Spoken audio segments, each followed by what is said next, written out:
Hello, and welcome to NASA's Jet Propulsion Laboratory in Southern California, where we have just landed the most sophisticated and most capable rover yet on the surface of Mars, the Perseverance rover. I'm Jari Cook of JPL's Digital News and Media Office, and I'll be your host today as we gather reactions from our key players from the landing and also give a glimpse of what's to come.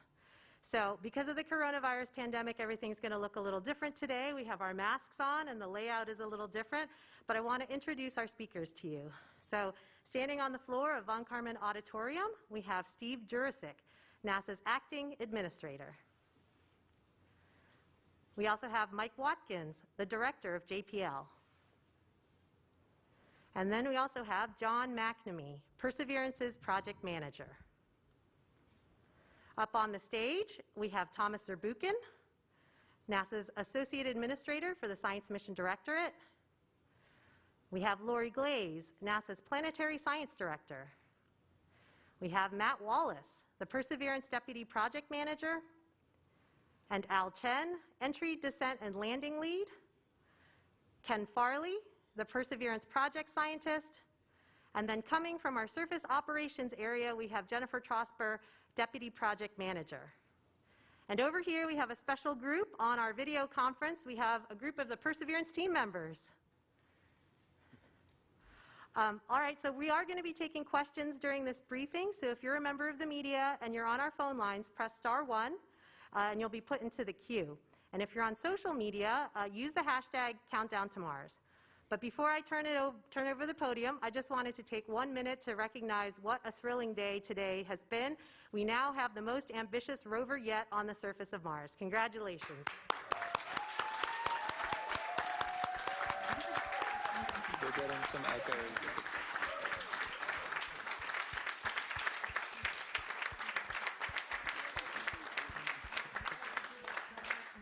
All right, I'm going to turn the podium over to Steve Jurasik.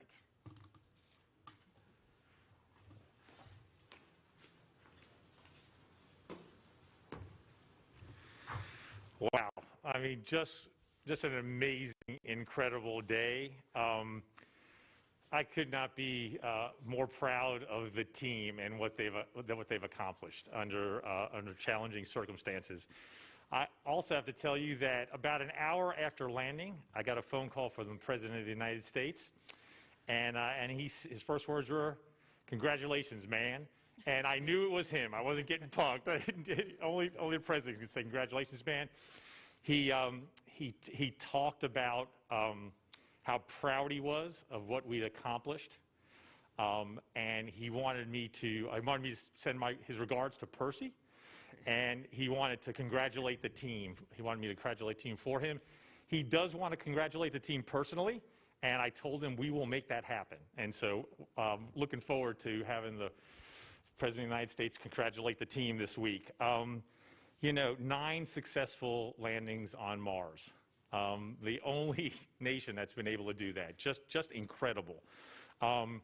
Thousands of people working on this to make this happen at the Jet Propulsion Lab, at NASA centers, with our industry partners and with our international partners. I want to call out one of our other government agency partners.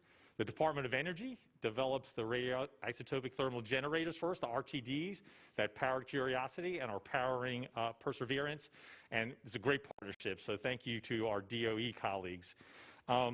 This mission is amazing on its own. Science, technology, and caching samples to bring back to Earth. But it's also part of our bigger exploration plans, right? Which involve really understanding Mars and the evolution of Mars and whether there was life, ancient life, but also preparing for eventual human missions to Mars. And so this is one step along the way of our journey to accomplish that goal. And it's a major step, and we've embarked on that. We've taken the first steps in embarking on that journey. Again, I'm amazed that everything went, pretty much according to plan. And when I heard the touchdown signal come back and saw the first image, I cannot tell you how overcome with emotion I was and happy I was. I didn't get a lot of sleep last night.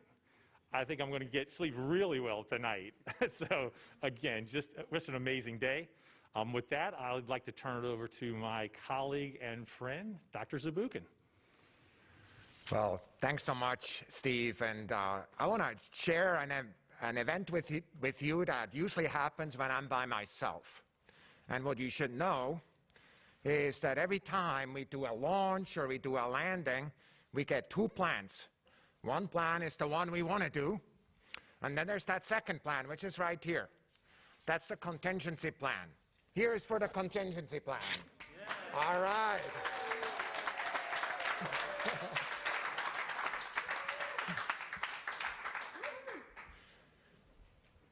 Just about 1.5 hours, a little bit more, history happened right here. And I want to play a video that the team put together. Before I do so, I want to just warn you, you may or may not, in the last row, see some bent COVID protocols. You should just know that all of us who are involved back there were doubly masked and normally had all the distance in the world, but you know, I will tell you later about my emotions there, but I had to hug some people. Sorry for that, Steve and everybody, but roll the video, please. Let's lift back that moment we had. Go ahead. We are starting the straighten up and fly right maneuver in preparation for parachute deploy. Yes. The navigation has confirmed that the parachute has deployed, and we are seeing significant deceleration. Skycrane maneuver has started. About 20 meters off the surface. We're getting signals from MRO. Touchdown confirmed. Perseverance safely on the surface of Mars, ready to begin seeking the sands of past life. Looks like we're getting the first image.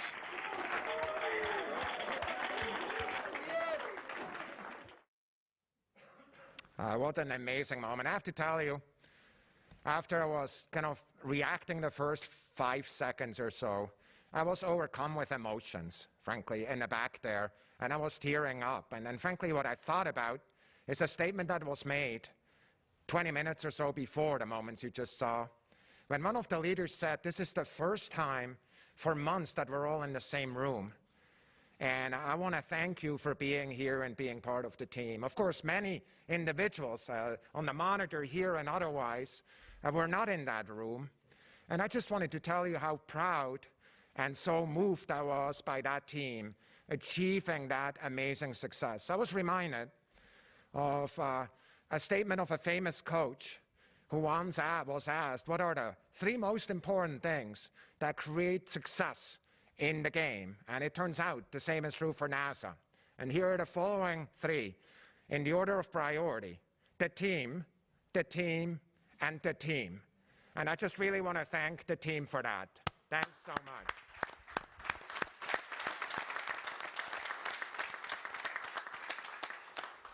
Of course, for me, this is not an end, but a beginning. Now the amazing science starts, you know, and I'm so looking forward to the science that's come there. Every yard on the surface of Mars is a yard of Mars sample return to go collect these precious samples and bring them back to Earth. And of course, you should know that one of the first texts I got from the international community was from my friend David Parker, my colleague over in ESA, who sent his congratulations. I just want to tell him back how excited we are to continue to work with them on this amazing joint mission, this international history-making mission that we're now endeavoring, of course, with Perseverance right there. But as we're already starting to develop some of the team members moving over towards Mars sample return, and many concrete steps are also happening, of course, towards another horizon goal, which is human exploration of Mars as well. You know, I always think of it as like there's a whole bucket of miracles you need to achieve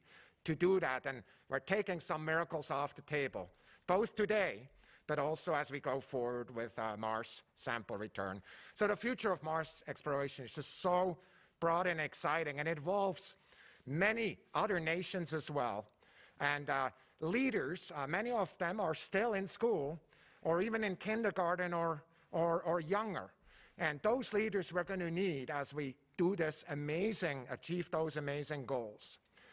I want to think of the international partners of Mars 2020 Perseverance, and we had something like 35 vendors from 11 nations that, of course, added up to the nearly 1,000 within the United States. 11 nations that included a lot of them, and I've been in some of these nations, and I know where these pieces are coming from and how proud those nations are. Of course, over and above that, we have 3 partners that have contributed instruments: France, Spain, and Norway. And I had texts from our French colleagues, for example, where the Prime Minister was right there with the team and celebrating with them. I'm just so glad for the support in each one of those countries they're receiving from their governments. And we look forward, but each of our contributions, the contributions internationally and the ones by the team here, will provide information and tell us about Mars, and also the future collaboration that will be enabled by the amazing historic feat today. Mars is always hard. We don't take this for granted. Landing on Mars is one of the toughest things, even though the team, is making it look easy, I have to tell you. I mean, it's just incredible to me. I've baffled, I told Steve this morning, I had to get up in the night twice to replace a sweated through wet t-shirt with a new one. I was telling myself I'm pretty calm. Apparently my body did not say so. But this next night, I'm sure I only need one of them as we go forward. And that's in no small way because of my next friend I'm going to introduce you to you, which is, of course, Mike Watkins, who's the JPL director. Take it away, Mike. Thank you, Thomas. I'd like to welcome everyone virtually to the Jet Propulsion Laboratory here.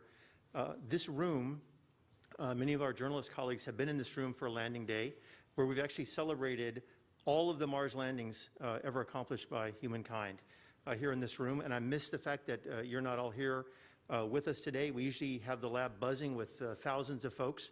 And because of COVID, we're doing this remotely. But I hope you still feel a part of this, and certainly feel free to engage us with questions and follow-up. On behalf of JPL, I have to say we have a fantastic project team, no question about it. And John McNamee and Matt Wallace will talk a lot more about that team. But I want to also notice the rest of JPL. It really took a lot of folks working together to make this mission successful. And of course, we're working on missions other than Mars Perseverance as well. And we had to keep those missions going. We had to keep Mars 2020 going. We had to use our CIO office to make sure we could all work in a virtual sense, work remotely.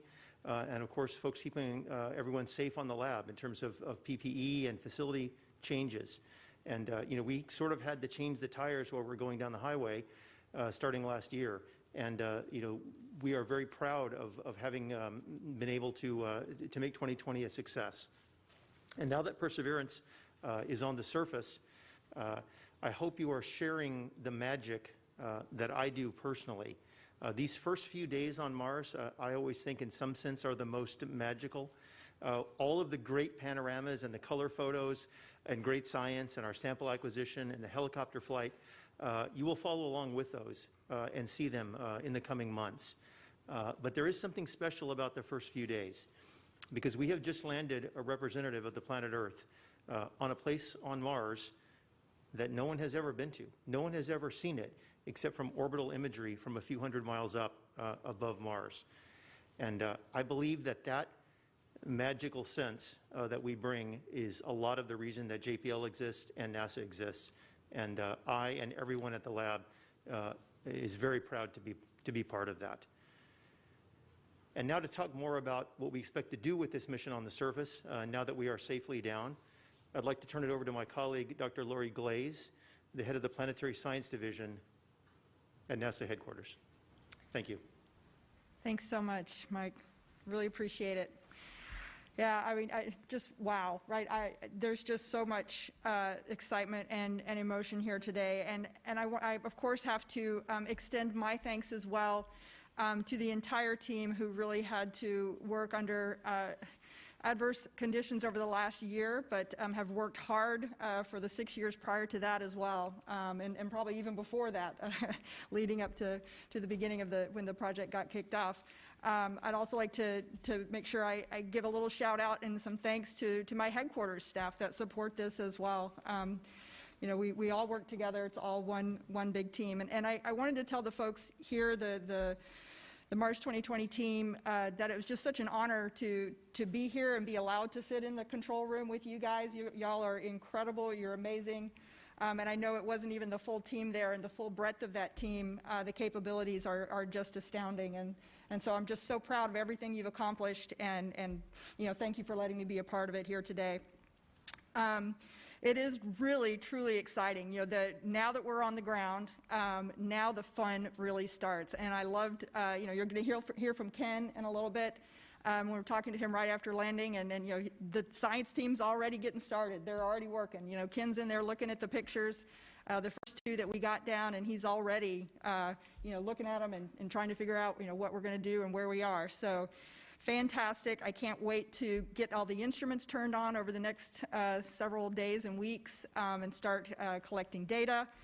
And in particular, over the next few days, as we're getting down all of the imaging and the microphone data that were taken during the descent, you know, I think it's going to take us all along on that descent. We're all going to get to experience just exactly what that was like. This will be the first time we've ever had that opportunity to not just look at the data that came back and said, yes, the parachute deployed, and yes, you know, the sky crane operated correctly. We're going to get to see it and live it and participate, every one of us, on that way down. It's going to be amazing. So really, really looking forward to that.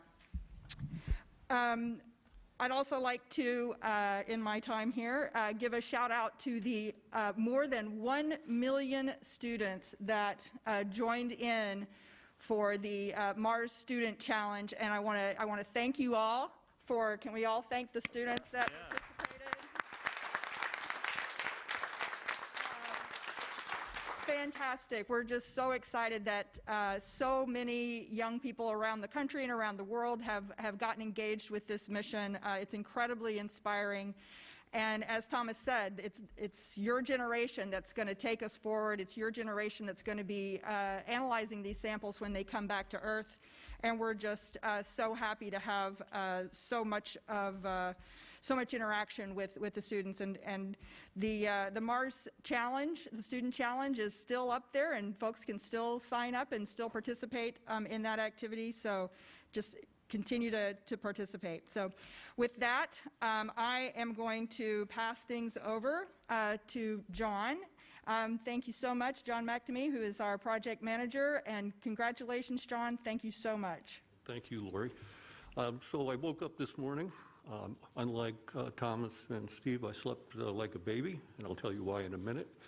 Got a little exercise, had a little breakfast, landed on Mars. So all in all, pretty good day so far. And the reason I slept so well is I probably closer knowledge than Thomas and Steve and Lori of the quality of the team that was brought to bear on this very, very difficult endeavor. And I'm talking about the very much extended team that doesn't just include JPL. We got tremendous support from NASA headquarters, from JPL management, the technical establishment that exists here at JPL in the technical divisions, but also in industry, the other NASA centers that were brought to bear on this project, our international partners, and a wealth of contractors that contributed greatly to the success